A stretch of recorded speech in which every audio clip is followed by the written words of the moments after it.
संजय राऊत काही बोलतात. संजय राऊत पहिले बोलले जनतेच्या न्यायालयात जावा. आम्ही जनतेच्या न्यायालयात गेलो. जनतेने पण मान्यता दिली की हाच मूळ पक्ष शिवसेना आहे. आणि ह्या शिवसेना पक्षाला मान्यता दिल्यानंतर पण आता नुसतं सकाळी 9 वाजता 10 वाजता भोंगा लावून काय फायदा होणार आहे. आणि आम्ही दिल्लीला जातो, आमचे साहेब दिल्लीला जातात, जरूर जातात, पण ते महाराष्ट्रातील जनतेसाठी, शेतकऱ्यांसाठी, कष्टकऱ्यांसाठी आणि हा महाराष्ट्रातला इन्फ्रा याची डेव्हलपमेंट होण्यासाठी हे भरीव अशा निधी मागण्यासाठी केंद्राकडे जात असतात.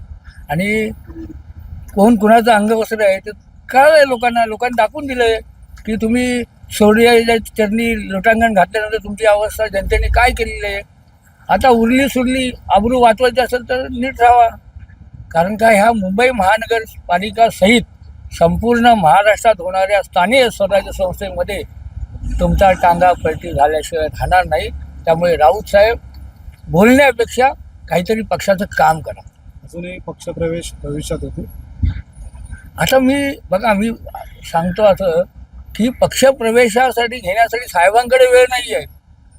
एके ठिकाणी पक्षप्रवेशासाठी रांग लागलेली आहे आणि एकीकडे हे पहिले आमदार खासदारांना भेटत नव्हते, मंत्र्यांना भेटत नव्हते, नगरसेवक तर खूप लांब, शाखा प्रमुख त्याच्यापेक्षा लांब.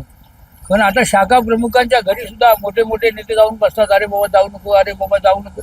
ही वेळ का आली याचं आत्मपरीक्षण संजय राऊत साहेब आपण करायला पाहिजे. आणि आपल्याला पुढच्या 10-15 दिवसात दिसेल, जशी निवडणूक जवळ येईल त्या मोठ्या प्रमाणात ह्या महाराष्ट्रात पक्षप्रवेश होणार आहे.